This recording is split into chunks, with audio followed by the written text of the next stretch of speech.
राधे राधे। भगवान श्री हरि विष्णु की जय हो, माता लक्ष्मी की जय हो, श्री गणेशाय नमः। भाद्रपद मास कृष्ण पक्ष की अमावस को पिठावरा अमावस, कुशोत्पाटनी अमावस के नाम से जाना जाता है। आइए जानते हैं इस अमावस तिथि पर क्या करना चाहिए। भाद्रपद मास की कृष्ण पक्ष की अमावस को कुशोत्पाटनी अमावस इसलिए कहा जाता है क्योंकि इस दिन जो पुरोहित लोग होते हैं वह वर्ष भर कर्म कांड करने के लिए नदी और घाटियों से कुशा नामक जो घास होती है उसे उखाड़कर घर ले आते हैं। यह जो कुशा नामक घास होती है इसका प्रयोग शुभ कर्म में भी किया जाता है और श्राद्ध वगैरह कर्म में भी किया जाता है। तो आइए जानते हैं भाद्रपद मास के कृष्ण पक्ष की अमावस कब है। अमावस तिथि आरंभ हो रहा है 22 अगस्त 2025 दिन शुक्रवार को दोपहर 11:57 से और अमावस तिथि का समापन हो रहा है 23 अगस्त 2025 दिन शनिवार को 11:37 दोपहर में। इस प्रकार से अमावस तिथि 2 दिन पड़ रहा है, शुक्रवार को और शनिवार को। अमावस तिथि पर जो श्राद्ध कार्य किया जाएगा वह दिन शुक्रवार को किया जाएगा क्योंकि दोपहर के बाद सारा दिन जो है अमावस तिथि लग रहा है। पवित्र जल में स्नान करने के बाद में श्राद्ध कार्य करना चाहिए। अपने पूर्वजों के निमित्त दान में सीधा निकालना चाहिए। साथ में किसी भी योग्य ब्राह्मण को भोजन कराएं तो और भी अच्छा होता है। दूसरे दिन शनिवार को शाम के समय में पीपल के वृक्ष की पूजा करनी चाहिए। वृक्ष की पूजा करने के बाद दीपक जलाएं, पीपल के पेड़ की फेरी लगाएं और भगवान शनि देव की पूजा करनी चाहिए। इससे कुंडली में जो शनि ग्रह होता है यदि वह कोई भी बुरा प्रभाव दे रहा हो तो वह प्रभाव कम हो जाता है। शनि अमावस होने के कारण इस दिन हनुमान जी की भी पूजा करनी चाहिए। यह भी शुभ फल प्रदान करता है। आशा करती हूँ कि आप लोगों को यह जानकारी अच्छी लगी होगी। कृपया वीडियो को लाइक, शेयर, सब्सक्राइब करना ना भूलें। आइए कुशोत्पाटनी अमावस पर एक कथा सुनते हैं। यह कथा बहुत ही पुरानी है लेकिन बहुत ही सुंदर कथा है। एक ऋषि थे जराकुश नाम के, जो कि अकेले ही भ्रमण करते थे हिमालय पर्वत पर और पूरे पर्वतमालाओं पर भ्रमण करते करते एक दिशा से दूसरी दिशा की ओर चले जाते थे।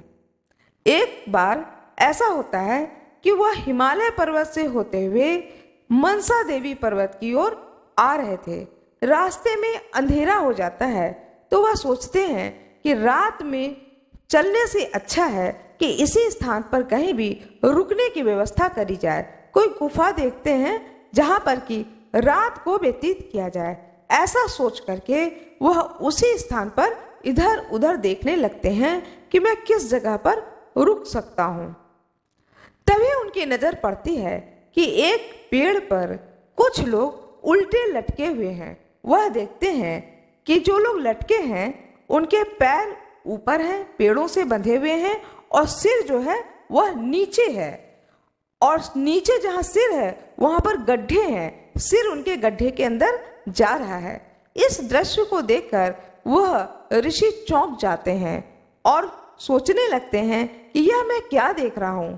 ऐसा सोचते सोचते वे उन लोगों के पास पहुंच जाते हैं और उनसे पूछते हैं कि आप लोग कौन हैं और आप लोगों की यह दशा किसने की है। यह बात सुन करके वो लोग कहते हैं कि हम तुम्हारे पूर्वज हैं, हम सभी लोगों की यह दशा तुमने कर रखी है। वह ऋषि आश्चर्य करके पूछते हैं, मैंने तो ऐसा कोई कार्य नहीं किया जिससे कि मेरे पूर्वज दुखी हों।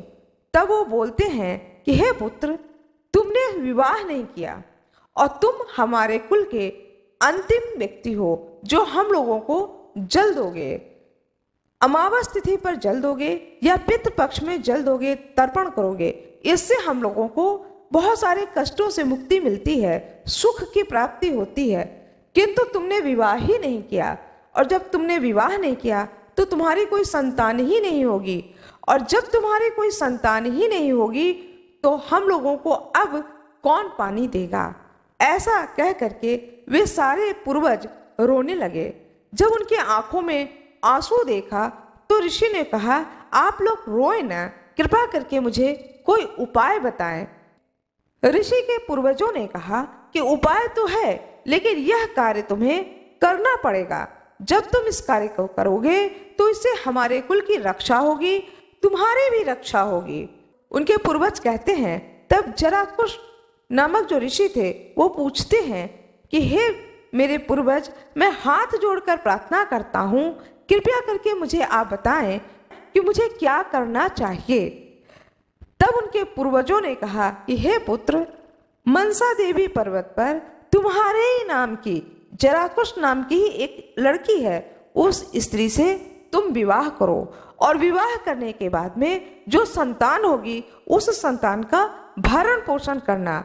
जब वह संतान बड़ी हो जाएगी तब तुम, हम लोगों का जो ऋण है तुम्हारे ऊपर, उस ऋण से तुम मुक्त हो जाओगे और वह संतान हम लोगों को पानी देना शुरू कर देगी।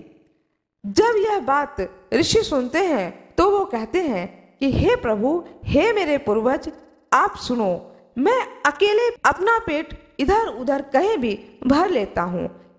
किसी भी वृक्ष पर लदे हुए फल को देखकर उसे मैं खा लेता हूँ तोड़ करके, और इस तरीके से अपने पेट का भरण पोषण कर लेता हूँ।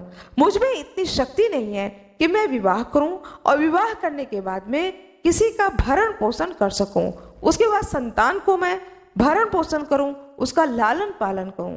तो पूर्वज लोग फिर रोने लगते हैं और कहते हैं कि पुत्र, तुमने ही तो उपाय पूछा था और हमने यह सारे उपाय बता दिए। अब तुम्हें करना है यह तुम्हारे हाथ में है, और नहीं करना है यह भी अब तुम ही विचार करो। ऐसा कहते हुए वे सारे पूर्वज उल्टे ही टंगे रहते हैं और उनको दुखी देख करके वहां से जो जराकुश नामक ऋषि थे चले जाते हैं। वह मन ही मन सोचते हैं, मैं जितनी देर इनको देखूंगा मैं दुखी ही रहूंगा, मैं तो अपना जीवन तपस्या में लगा रहा हूँ, मैं गृहस्थ जीवन नहीं जीना चाहता हूँ। ऐसा सोच करके वह ऋषि उस पर्वत को छोड़ करके दूसरे पर्वत की ओर चल देते हैं। अब जब वह दूसरे पर्वत की ओर चल देते हैं तो रास्ते में सोचने लगते हैं कि मेरे पूर्वजों ने क्या गलत कहा मुझसे, बस एक ही बात कही कि कोई संतान हो जो मुझे पानी दे, तो अब मुझे कुछ न कुछ उनके लिए करना ही होगा। ऐसा सोचते हुए वह दूसरे पर्वत की ओर चलने लगते हैं।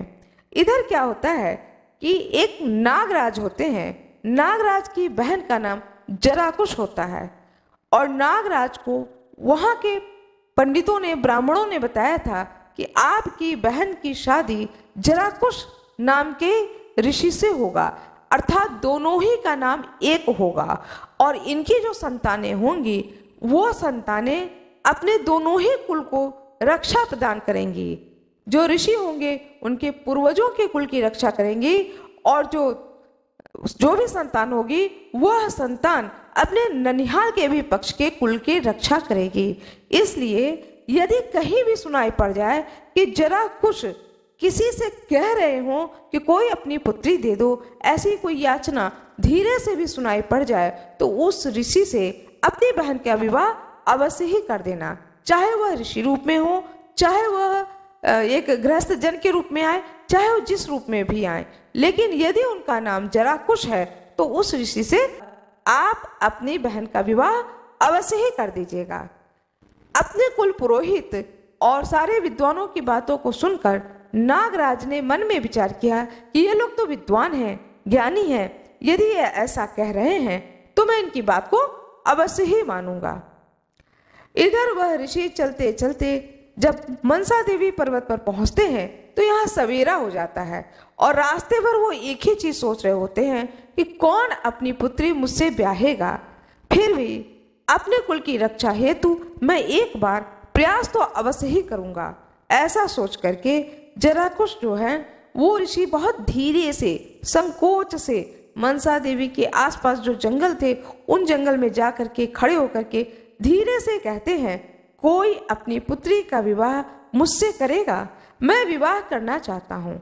यह संदेश जो उन्होंने संदेशवाहक छोड़ रखे थे, नागराज ने, उस संदेशवाहक ने इस समाचार को सुना तो दौड़कर भागकर नागराज के पास गए और कहा कि हे नागराज, वह जराकुश ऋषि जो हैं वह बड़े ही धीमे स्वर में अपने लिए कन्या की याचना कर रहे हैं मनसा देवी के जंगलों में। नागराज कहते हैं, चलो मुझे अपने साथ उनके सामने ले चलो। वह गुप्तचर लेकर के जाता है नागराज को उनके सामने।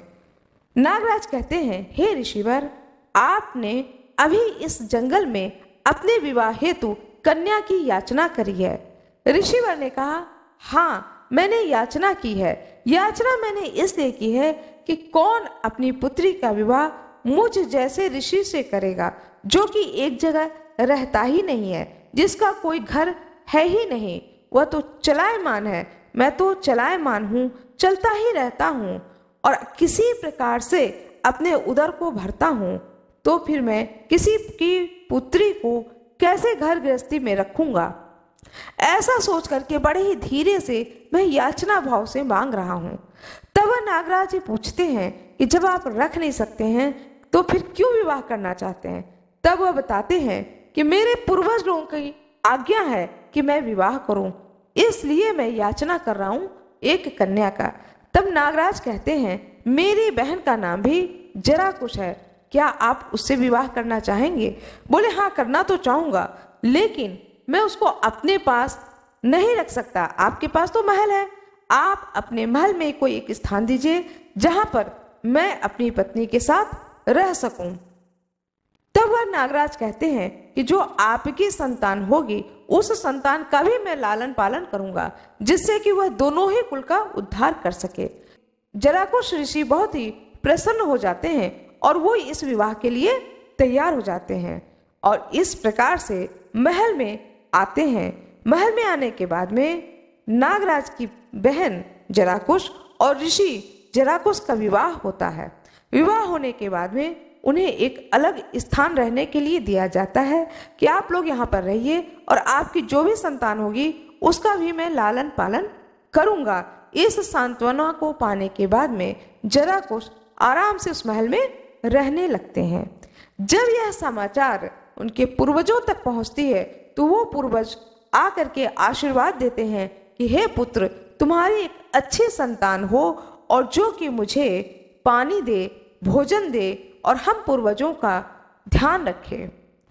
पूर्वजों के आशीर्वाद से उनकी संतान की प्राप्ति होती है और वह संतान बहुत ही अच्छी निकलती है और उस संतान ने दोनों ही कुल की रक्षा करी, अपने ननिहाल के कुल की भी रक्षा करी, अपने पिता के कुल की भी रक्षा करी, अपने पूर्वजों को भी पानी दिया।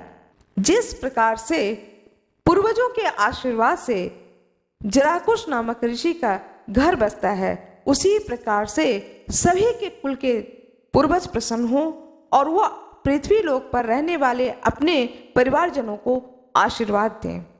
आशा करती हूँ कि आप लोगों को यह कथा अच्छी लगी होगी। कृपया वीडियो को लाइक, शेयर, सब्सक्राइब करना ना भूलें। आप लोगों का बहुत बहुत धन्यवाद।